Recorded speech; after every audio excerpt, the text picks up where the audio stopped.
Hi there, welcome to Boxing Deep Dive. I'm Lyndon Hosking, and this is Dream Fights. This is where we match up two greats of the past or present and see who we think wins and why. I'm joined, as always, by my co-host, Grant Tazzy Brown and Peter Maniatis. How are we, guys? Going great, guys. Good to be on the show. Going good, Lyndon, mate. I heard Peter had a nervous week, mate.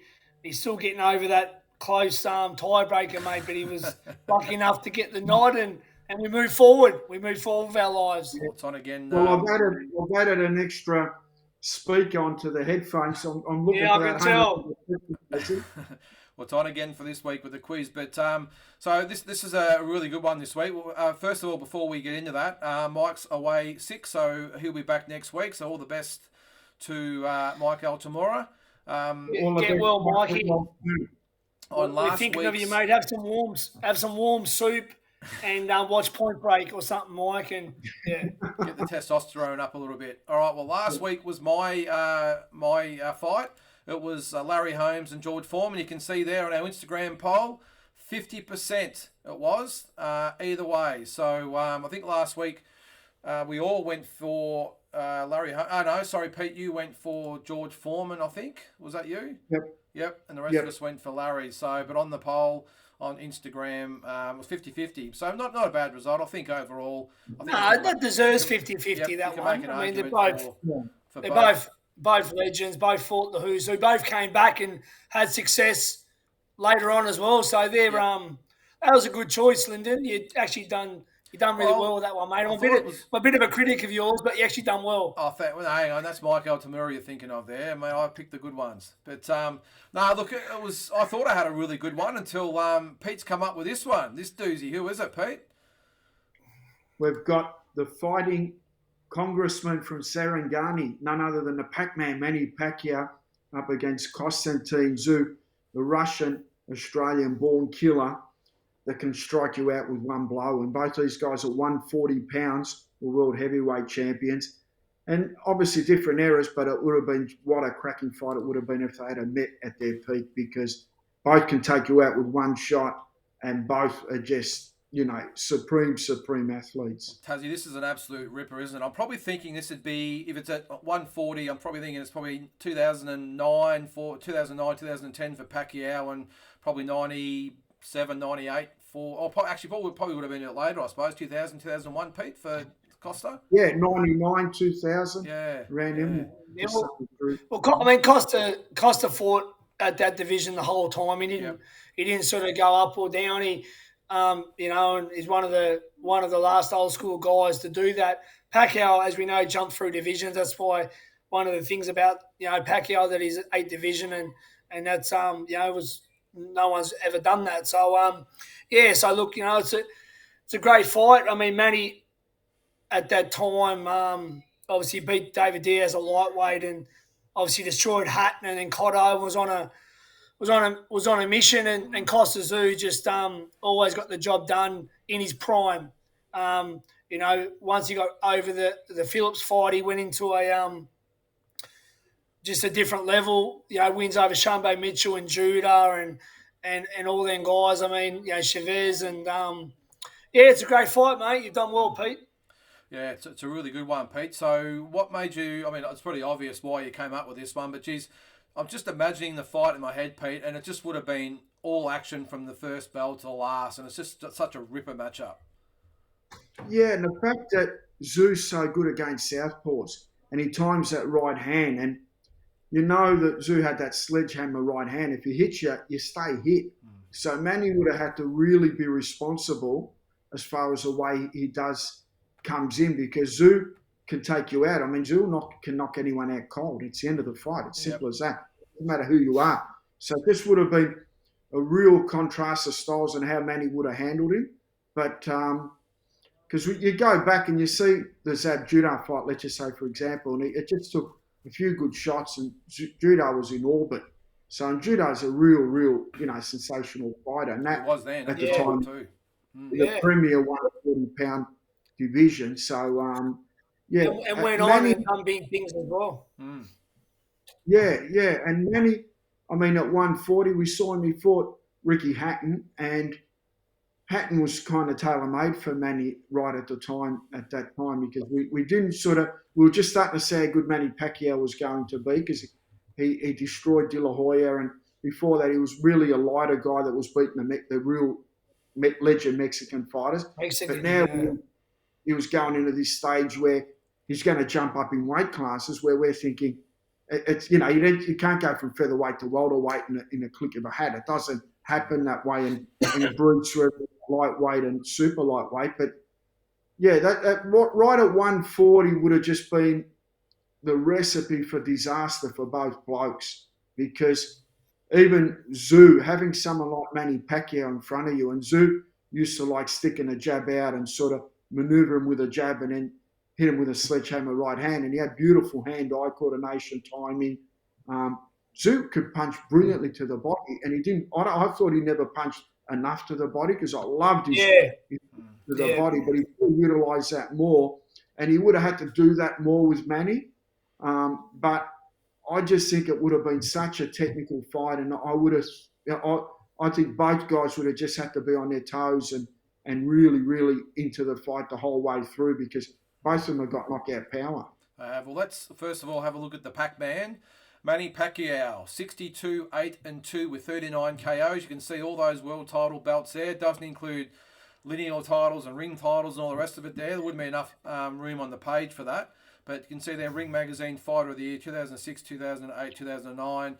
We'll go into the International Boxing Hall of Fame without doubt, obviously. But just like that period, Tazzy, that 2008, 2009, 2010, when he beat De La Hoya, he beat Hatton, Cotto. He just was on a tear, wasn't he? He was just absolutely unstoppable. Yeah, well, we kept thinking how much, when's it going to come to an end? I mean, as I said, he jumped up, De La Hoya and Hatton, Cotto, Margarita. I mean, we just kept thinking he's not going to go. It's got to stop at some time. Like the train's got to stop. They kept going up and destroying these guys. And there's a couple of things. I mean, I always was told that you don't take your power up with you too much, and you don't take your chin with you, because they hit harder. So you're not really meant to go up and really be able to take the shots. That's the thing. But he did. Like Cotto is my opinion, his best fight probably pretty much ever, because I rate Cotto. Margarita, a big guy. And that's without the Mexican legends that he beat. I mean, that was one of the best eras ever at featherweight to super featherweight. So, I mean, yeah, what can you say, mate? He just kept getting better and better, and just a real freak in nature. Yeah, Pete, I probably like yourself, been really lucky over the years to go to quite a few of Manny's fights, and nothing beats the atmosphere when you're there, do they? The Filipinos just absolutely love him. Yeah, he's got that not just charisma. The Filipinos. No, he's got that charisma. He smiles coming out of the ring. He's a type of bloke that's got because he's brought up blue collar, he's working class. He got brought up as a poor person, and he gives everyone time. Manny, I don't think's never said no to anything in his life. I mean, he's got $50 in his pocket, and someone asks him for the $50, I guarantee he'll give it to them. He's that type of bloke, and he's a special athlete as well. I mean, you see him play billiards, sensational. You see him play darts, very good. You see him play chess, exceptional. And he does little trick things, even with basketball. But you see, he gets his mates to play chess with him, and if they beat him, he's got a couple of grand on him, and he gives them money if they beat him. So they're trying all the time to beat him. And he's that type of bloke. He loves a challenge, and he just rewards people around him. And he's a special person. And I think once the dust settles on his career, we're going to see how special we were that we had someone like Manny Pacquiao in boxing during that era. Yeah, Tazzy, I think... Sorry, go ahead, mate. With this fight, you're not going to get much better than two better guys actually to fight, and two gentlemen. There'd be no shit talking with this fight. I was just going to say that. Full respect. It'd be typical, like TSZYU's a beautiful human, Manny's a beautiful human. It'd just be the best of the best competing, but there'd be no trash in the lead up. There'd be no put downs. I mean, just two really class act of humans, just two really good guys. So that's another thing too. I mean, just both really respectful, and there'd be a lot of respect if this fight would have happened. Mutual respect between the guys and the camps, I'm sure. Yeah, that's what I was just going to say. One thing that would have been great is the build-up. It would have been massive, but it would have been respectful. And I think sometimes you get a little bit over all the theatrics that a lot of them get involved with. But you would have seen this. Costa would have been pretty stone-faced. There's no doubt about that. But it would have been no trash talking, no pushing and shoving and that sort of stuff. And Manny just would have smiled the whole way through, Pete. And Freddie versus Johnny Lewis as well, yeah? Would have been great. Yeah, and I can imagine here, and I remember hearing the crack of that punch on Ricky Hatton's jaw from where I was up in the seats there. And I still remember afterwards, obviously, with Ricky Hatton's fights, it was always there's only one Ricky Hatton. Well, afterwards, the Filipinos were singing "There's no more Ricky Hatton" because he was splattered all over the canvas, and you couldn't help but laugh. But geez, that's when he was. I think it was peak Manny Pete. Yeah, and it was shocking knockout for Hatton and concerning when he was down, but he was just tailor-made. He kept charging in to Manny, and the punches were just landing flush, weren't they? Even Cotto, I mean, I think in the back it fourth up round, with this fight. Oof. Yeah, Manny lands a massive uppercut on Cotto in the fourth round, and it was one of those fights. As Cotto landed some big shots on Manny as well. This was two peak guys. There's that uppercut coming through. Yeah, and they ended up obviously training together. Well, let's have a look at his opponent, the one and only KOSTYA, 31-2, 25 KOs. Like Tazzy said before, he only won the junior welterweight titles, but he stayed there his whole career. IBF, WBC, WBA, unified all three titles, and obviously International Boxing Hall of Fame in 2011. But just Tazzy, just one of those fighters, like you said, he stayed there his whole career and just made himself an all-time great. Yeah, look, I mean, you know what the Costa and the Tszyu family mean to me. I've got the Timmy Tszyu T-shirt on now. I mean, yeah, look, Costa was an idol of mine. Blessed to have got the opportunity to train alongside him and Johnny Lewis and spar him in 97 twice, and just a massive fan. Like, he had the amateur career, 300 odd fights, 91 amateur world championships. He won gold. He would have won the 92 Olympic Games gold medal, but he turned pro with the offer from Bill Morty. And, mate, he just ran through everyone. I mean, he was fighting guys like Sammy Fuentes and Livingston Bramble, Juan Laporte, Hector Lopez early in his career. Yeah. They're guys that you don't fight early on, but they knew that they were going to start fast with him, and he went for everyone. His right hand is killer. His left hook, like Peter said, his body shots, even though he probably went away from that. I've seen him in the gym cripple people to the body, but that power. It was a great box. He probably went away from the boxing a bit more when he started getting all those knockouts. He sort of, but after the loss to Phillips, he changed training camps and he started going to the AIS for 2 weeks, the start of every camp, and he tweaked a few things, and he'd fly down American sparring partners regularly. I'm talking world champions like Stevie Johnson and Ivan Robertson and Ross Thompson and Hector Lopez, his old opponent. Everything was professional with Team Tszyu. And just, he's one of the greatest fighters. He's arguably, I think, the best super lightweight of all time. And this is the fight in his division. I don't count the Hatton loss. I mean, like anyone, he was way past it. And it was just a farewell fight. I mean, but at his peak, you're talking Judah, Shambe Mitchell, Hugo Pineda, that time, mate. Was it Gabriel Ruiz just, as well? Just amazing, mate. He's just one of the greatest fighters we've ever been blessed to witness. And thank God he come to Australia and we got to see him firsthand. Yeah, I was just what a legend. How blessed we were that he actually made Australia his home. Pete, what are your memories of Costa? I remember Nick Tatoris sparring him early at Leo Berry's gym, and we still got it on video, actually. Nick might have done 2 or 3 rounds one time and another 2 or 3. So Nick done about 6 with him. And I remember Costa just being a gentleman and being very respectful. He's a no-nonsense type of guy. I remember back then, even though he was a young guy.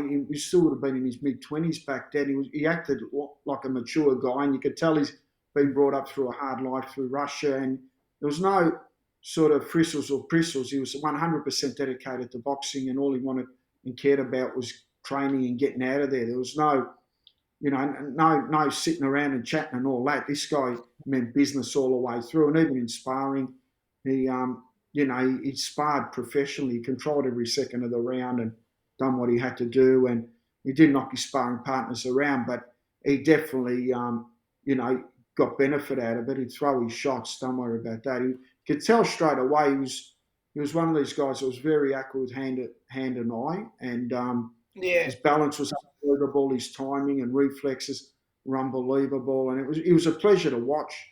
And Lee, I mean, you would have been there, Lyndon, at Leo Berry's gym. It's old style gym. It's like going to a 1920s gym back then. And I know Johnny Lewis and Leo Berry were good mates, so they all used to get in. And of course, Fennick was in there, and Virgil Hill used to get in there at the times and all that. And as fight fans and people that love the sport, you hanging out there and watching sparring, and that sometimes you used to get kicked out. But if you had a fighter that you knew, you got to stay and watch the spar. Yeah, it'd be interesting. I mean, you talked to Glenn Jennings about some of the stories of him being overseas and with Kostya. I mean, I'd love to do a special just with Glenn and hear all the stories. I mean, especially I remember him telling one about the Chavez fight when he went over there, and it was the villain and all in there. I think it was was it in Dallas or somewhere like? Was it Tassie? I can't remember where. No, where was it? It was down south anyway, but they were all Mexicans basically. Long story short. Is that the Chavez fight or the Gonzalez fight? The Chavez fight. Yeah. I think it might have been Phoenix, or I think they changed the venue. Yeah, and one of the domes. Yeah, it was pretty. Yeah. But I mean, look, all in all, as I said, we're lucky that we had him, one of the greatest fighters to ever live. And I've been blessed to have been able to visit him in Russia twice, and talk to him regularly. And he's just a great guy, and he's got a great family in Australia and also in Russia as well. So he's like as big as Putin in Russia. Kostya, he's just a bloody legend. Yeah, well. Would have been an absolutely massive fight, this one with Manny Pacquiao. I would have paid anything to be there if they had a fought. It would have been magic. So Pete, we'll take off with you first. Who wins and why? Yeah, I see the fight starting with Manny as he does. He comes out as a firebrand and he starts throwing shots. The thing about Manny, he's not a normal southpaw. I mean, he throws punches at weird angles, so he's really an orthodox centre southpaw with some of the shots that he does, only because of his footwork. And Kostya's defence was good and his head movement was okay, but I don't think Kostya would have saw the angles and the speed and the accuracy and the shots that Manny would have been firing. Not many fighters do. And it would have been Kostya's moment to how he adapted to that and how much damage he consumed early, then to be able to come back with an onslaught. So I see Manny coming out and throwing maybe 100 punches the first round, 100 the second. And Manny's done that up in class. He's done it against Cotto. He's done it against De La Hoya. He ain't going to fade and look at TSZYU. And TSZYU would have to land something early hard on Manny to get his attention, because if he doesn't, Manny's going to explode. He's going to take your heart. He's going to take everything you've got. And that's the way Manny is. So TSZYU would have to time him early, whether it was a big body shot or a big shot to the chin to rock Manny just to get his respect. Otherwise, it just would have been a landslide for Manny. And I see TSZYU landing some big shots early on Manny and gaining his respect, then Manny going back and boxing and moving and boxing and moving. And I see TSZYU winning some rounds in this fight, but I don't see him winning the fight. I see Manny maybe winning 8-4, and TSZYU definitely having moments. But I just see Manny with the overall brilliance, and Manny's a one in a generation fighter, and we the guy's done it in all angles, in all areas, against all competitors. And TSZYU was a great fighter. Don't get me wrong, he was a legend, but I don't see TSZYU having enough X factor to the fact that what Manny brings to the table, because Manny's footwork's amazing and he punches like a heavyweight. Everyone knows his punching technique and his style and the speed from weird angles. TSZYU would have to adapt to that and try and land his home runs. Obviously, I think he would land them now and then, but I don't see him landing them enough to win the fight. But I see a real good explosive fight and a unanimous decision of Manny Pacquiao. Okay, unanimous decision. Tazzy, I've got a feeling you might differ. I think, like, I'll take it that Manny isn't your usual southpaw. He does other things different. But I'll say this: in 300 odd amateur fights, Costa's seen every style. I'm not saying no one's like Manny, but having all them fights as an amateur, he's seen a lot of different styles. He had to adapt to a 300 odd amateur fights against the best. So he's seen pretty much everything. Costa does adapt.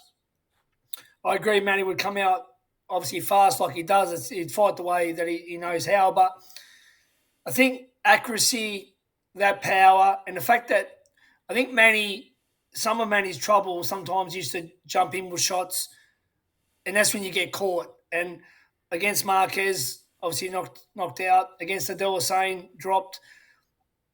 He's got the wins over Cottos and De La Hoya and guys that are up there as big as anyone. But styles make fights, and I think that Costa's accuracy, the fact that he loves southpaws, even though we know Manny's not taking southpaw, but he still is southpaw. The fact that Costa's just so experienced all in situations. He's a naturally stronger man as well. I know Manny fought bigger guys, but at this weight, Costa was very strong.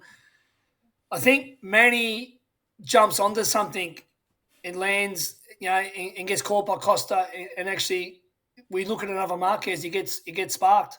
I think maybe round 7, 8, I think he gets a bit reckless, and he pays the price for that, willing to always engage, and Costa just got that right hand, and no one really, done very well against Costa's power. Judah, Mitchell, so many great fighters.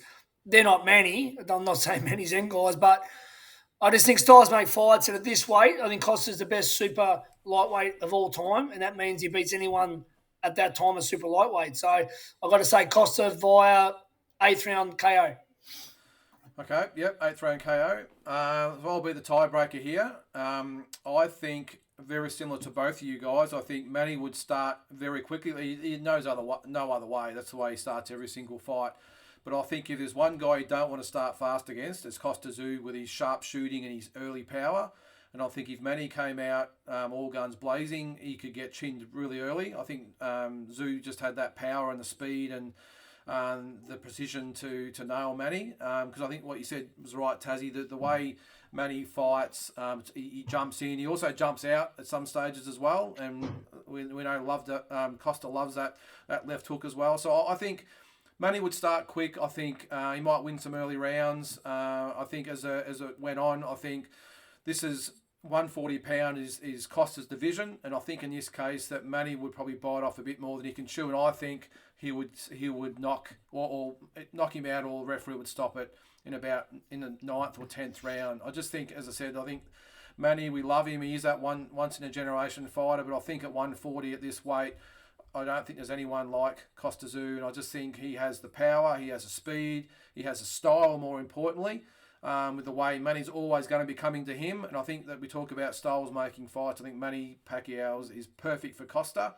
and Costa stops him in 9 or 10 rounds. So I can't believe I'd be going against Pacquiao against anyone, but when it comes to Costa, I just think the styles would just be too much, and Costa would get the job done. So, which is surprising. I think here we are, 2 of us are going against Manny Pacquiao. Whoever ever would have thought that? But it's just such a great matchup. I think so far, Pete, probably one of the hardest to pick, and probably the best matchup. I think to imagine it in my head, it's probably the best matchup that we've seen. And I think with you, Tazzy, it's going to take a bit of measuring up to next week, mate. Who do you think you've got next week? Yeah.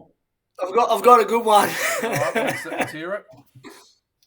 All right, so at best, this fight would happen in super featherweight.